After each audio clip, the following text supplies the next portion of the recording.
Another day of awareness by Anthony the Mello. As a summary from the SDWT.co site, and I am really indeed looking forward to it. We're going to talk about brainwashing, conditioning, and programming, identification and labels, and maybe even words and concepts, which I'm actually indeed quite interested in, because I hope to learn and or see something related to thoughts and how one talks to oneself and how one talks to other people, yada yada yada. Anyway, let's start with brainwashing, conditioning, and programming. Who's living in you? It's pretty horrifying when you come to know that you think you are free, but there probably isn't a gesture, a thought, an emotion, an attitude believing you that isn't coming from someone else. Isn't it horrible? And you don't know it. Talk about mechanical life that was stamped into you. There have been some interesting studies in brainwashing. It has been shown that you're brainwashed when you take on or introject an idea that isn't yours, that is someone else's. And the funny thing is that you will be ready to die for this idea. Isn't that strange? The first test of whether you've been brainwashed and have introjected convictions and beliefs occurs the moment they are attacked. You feel stunned, you react emotionally. That is a pretty good sign. Not infallible, but a pretty good sign that we're dealing with brainwashing. You're ready to die for an idea that never was yours. Which is strange if you just think about it. It's not easy to listen, especially when you get emotional about an idea. And even when you don't get emotional about it, it is not easy to listen. You're always listening from your programming, from your conditioning, from your hypnotic state. You frequently interpret everything that is being said in terms of your hypnotic state, or your conditioning, or your programming. We all have our positions, don't we? And we listen from those positions. What he might be talking about there is filters. We all have certain filters. We do not perceive the reality as it is. We're filtering things heavily. Period.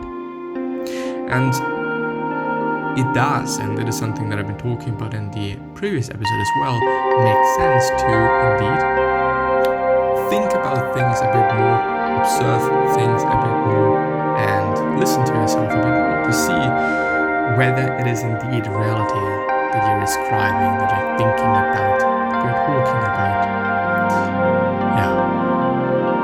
From every pore or living cell of our bodies and from all our senses, we are getting feedback from reality. But we are filtering things out constantly. Who is doing the filtering? Our conditioning, our culture, our programming, the way we were taught to see things and to experience them. Even our language can be a filter. There is so much filtering going on that sometimes you won't see things that are there. Somebody brainwashed me into thinking I need his or her love, but I really don't. I don't need anybody's love. I just need to get in touch with reality.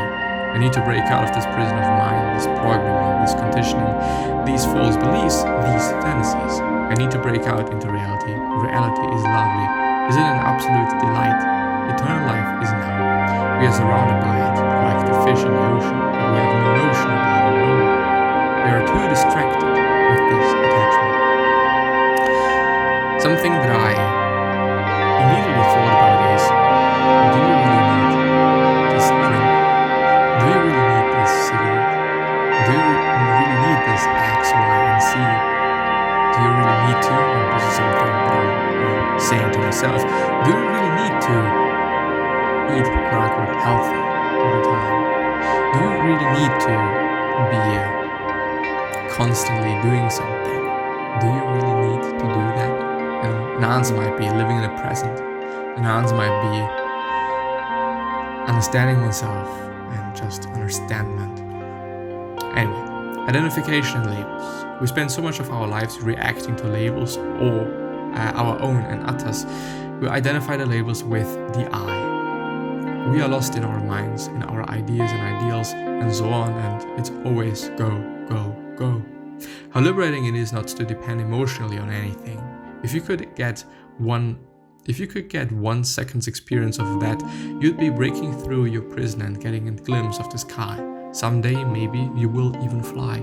I am delighted. You certainly are not delighted. Delight may be in you right now, but wait around it. It will change. It won't last, it never lasts. It keeps changing, it is always changing. Clouds come and go, some of them are dark, some of them are black and some white, some of them are large, others small. If we want to follow the analogy, you would be the sky observing the clouds. You are a passive, detached observer. That is shocking, particularly to someone in the Western culture. You are not interfering, don't interfere. Don't fix anything, watch, observe. Which is all about thoughts and emotions, which might be done through meditation. And I thought that, and still believe and have experienced that, it is a very, very great attribution to your life and one's life, just by sitting there, observing yourself, certain pains that you might be having, discomfort that you might be feeling, and so on and so on. One can indeed learn to not interact with them and just merely see them and recognize it and just be like, well, I'm noticing it, I'm feeling it, I'm seeing it, but I'm fine with it. It is just there, but I'm letting it be there. I'm not trying to do something about it, but I'm just living with it. The reason you suffer from your depression and your anxieties is that you identify with them. You say, I am depressed, but that is false. You are not depressed. If you want to be accurate, you might say, I'm experiencing a depression right now, but you can hardly say, I am depressed. You are not your depression. As well as, I'm a banker. No, I'm a person that has the job of a banker. But I'm not a banker. The problem with the whole identification thing, identifying yourself with something, is that when you lose it, when you're not able to do it, then things hurt and you're hurting yourself. It's the same thing as me doing a ton of sports and me saying, okay, I'm an athlete. I could also say I'm a person that is pretty active. And when I am not active, then I'm just a person that is not being active at a time. When you're caught up in labels, what values do these labels have as far as the I is concerned? Could we say that I is not one of the labels we attach to it? Labels belong to me. What constantly changes is me. Does it ever change? Does the observer ever change? The fact is that no matter what labels you think of, except perhaps human being, you should apply them to me. I is none of these things. So when you step out of yourself and observe me, you no longer identify with me. Suffering exists in me, so when you identify I with me, suffering begins. I would actually, since in certain languages there is no me and I, at least not, that me, used by a speaker to refer to himself or herself as the object of a verb or preposition. Do you understand me? And what is I then?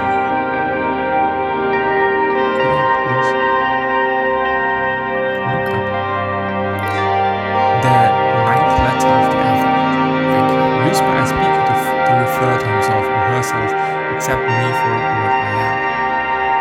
Think of anything that caused or is causing you pain or worry or anxiety.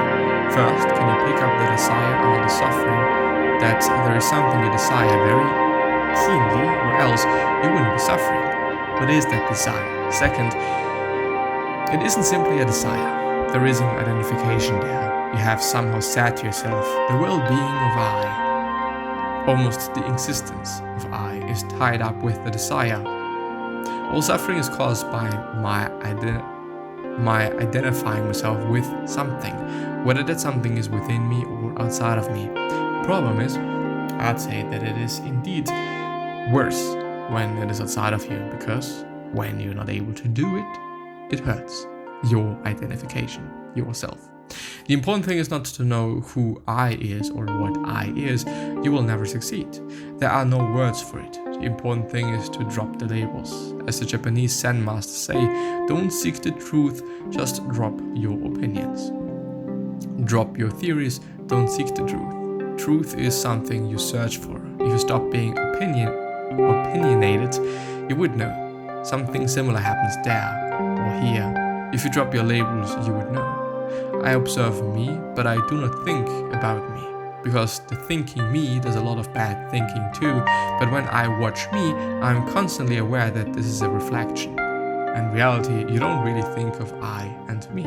When we talk about self-worth, and we are not talking really about how we are reflected in the mirrors of other people's minds, but do we need to depend on that? One understands one's personal worth when one no longer identifies or defines oneself in terms of these transient things, in terms of how other people see one or me. Well, let me actually awareness and the mello PDF. No, I'm not searching for that.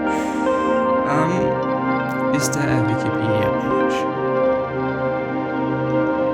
I would love to see one actually on Wikipedia. Anthony de Mello. Is there a German site as well? Yes. His works, once again, I'm just seeing that those translations are perfect. So I'm actually quite interested in what that is. Bibliography. First of all, there's Awakening from 2003. There's actually a book from 2010. Seek God Everywhere. Awakening. What is awareness? Awareness. 1990. So let me see. Well, thanks. I guess it's actually not translated.